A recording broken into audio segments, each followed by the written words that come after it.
One day Mataram, my dear student. Today we will start chapter number 15, Air Around Us, part 2. New topic. What is air made up of? Until the 18th century, people thought that air was just one substance.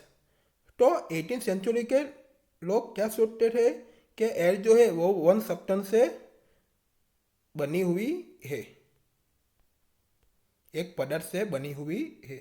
Experiment has prove that it is really not so. तो experiment से prove हुआ कि really में ऐसा नहीं है. Air is a mixture of many gases. तो air जो है वो उसमें मैनी गैसेस का मिक्सचर होता है. What kind of a mixture is it? तो वो मिक्सचर कौन से प्रकार का होता है, उसका प्रकार क्या है? Let us find out about some of the major components of this mixture one by one. तो one by one जो भी मिक्सचर जो है वो उसके सब मेजर कंपोनेंट्स के बारे में हम फाइंड आउट करेंगे. तो उसमें देखते हैं water vapour. We have learn earlier that air contains water vapour. तो हमने लर्न किया ही था कि एयर जो है उसमें वाटर वेपर का कंटेंस होता है. We also saw that when air comes in contact with a cool surface it condenses and drops of water appear on the cool surfaces. तो हमने देखा ही था कि जब एयर जो है वो कूल सरफेस के कांटेक्ट में आती है तो वो कंडेंसेस होता है एंड कूल सरफेसेस पर वाटर के ड्रॉप्स दिखाई देते हैं. The presence of water vapor in air is important for the water cycle in nature. तो एयर में वाटर वेपर प्रेजेंट रहती है तो नेचर में वाटर साइकिल के लिए वो इम्पोर्टेंट है. जब उसमें आगे देखते हैं oxygen. Activity 3. In the presence of your teacher fix 2 small candles of the same length on a table. तो आपके टीचर के प्रेजेंट में टेबल पर सेम लेंथ की स्मॉल 2 कैंडल्स लेनी है, फिक्स करनी है टेबल पर.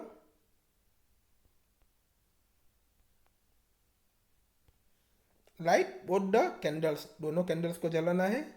Cover one of the candles with an inverted glass tumbler. तो वन कैंडल्स जो है तो उनको इन्वर्टेड ग्लास टम्बलर से कवर करना है. Observe both the candles carefully. तो दोनों कैंडल्स को केयरफुली ऑब्जर्व करना है.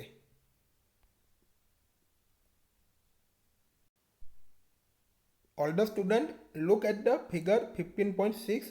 Air has oxygen. तो आपको टेबल लेना है. तो टेबल पर 2 कैंडल्स को क्या करना है, प्लेस करना है ऐसे. तो ये कैंडल है, दोनों कैंडल को जलाना है. उसके बाद क्या करना है, इन्वर्टेड ग्लास टम्बलर से क्या करना है, उनको एक कैंडल को कवर करना है. तो क्या है ये, ग्लास टम्बलर है. क्या है, ग्लास टम्बलर है. तो उसको कैसे इसके उसको कवर करना है. Do both the candles continue to burn or go of. तो दोनों कैंडल्स कंटिन्यूअस बर्न होती है या बुझ जाती है, जलती हुई रहती है या गो ऑफ हो जाती है. You must have observe that the candle covered with glass tumbler goes extinguished after some time whereas the other candle continuous burning. तो आपने ऑब्जर्व किया ही होगा कि ग्लास टम्बलर से जो कैंडल कवर है तो वो सम टाइम के बाद क्या होता है, वो एक्सटिंग्विशेड हो जाता है, वो जलती हुई नहीं है, वो बुझ जाती है. तो अदर कैंडल जो है वो कंटिन्यूअस वो जलती हुई रहती है, वो बर्निंग हुई रहती है. What can be the reason for this, think about it.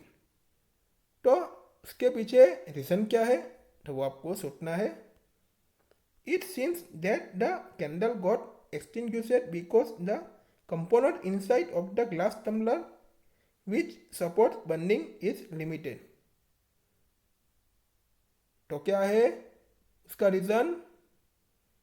तो ग्लास टम्बलर के अंदर जो कंपोनेंट जो होता है तो उसके सपोर्ट से वो बर्निंग होता है, जलती हुई होती है, तो लिमिटेड होता है.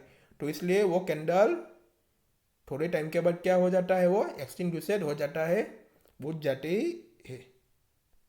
Most of the component is used up by the burning candles.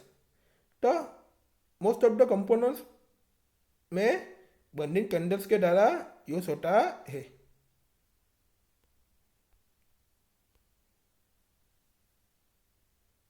However, the other candle is getting continuous supply of air. तो अदर कैंडल जो है तो उनको एयर का कंटिन्यूस सप्लाई होता है. This component of air which supports burning is known as oxygen.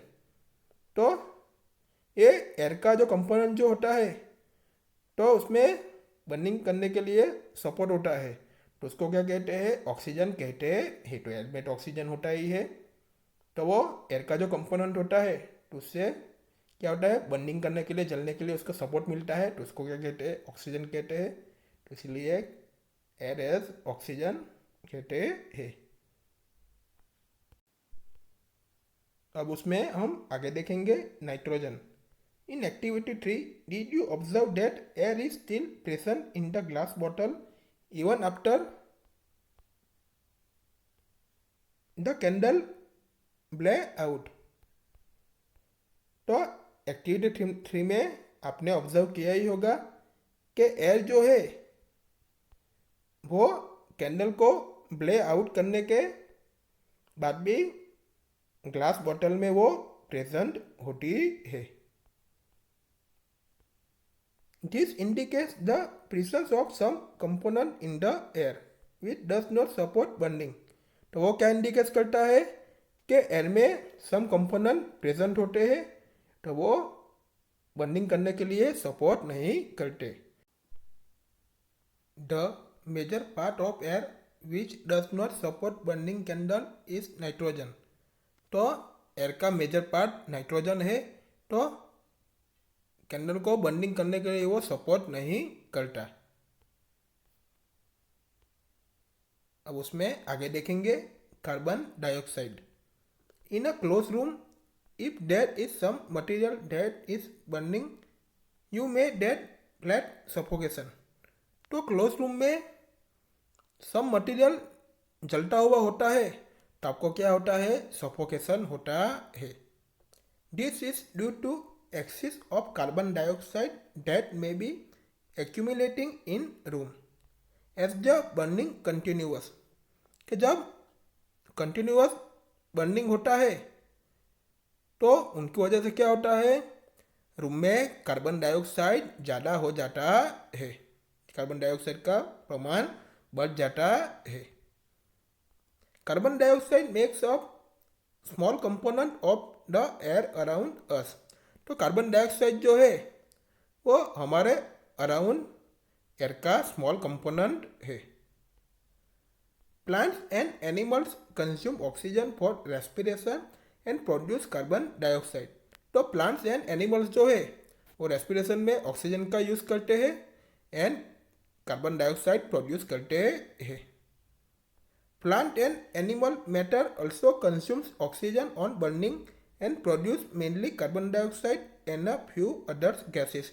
तो plant and animals के मैटर में उस पर बर्निंग पर भी ऑक्सीजन कंज्यूम होता है एंड क्या होता है, mainly carbon dioxide and few other gases produce होते हैं.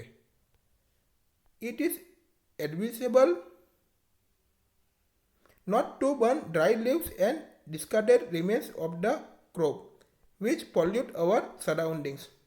तो वो एडविसिबल है कि आपको ड्राई लीव्स को बर्न नहीं करना चाहिए एंड क्रॉप्स के जो भी डिस्कार्डेड होता है, जो भी कचरा जो होता है, तो उसको भी आपको जलाने नहीं चाहिए। तो ड्राई लीव्स एंड जो भी क्रॉप्स का जो भी कचरा होता है उसको आपको जलाना नहीं चाहिए।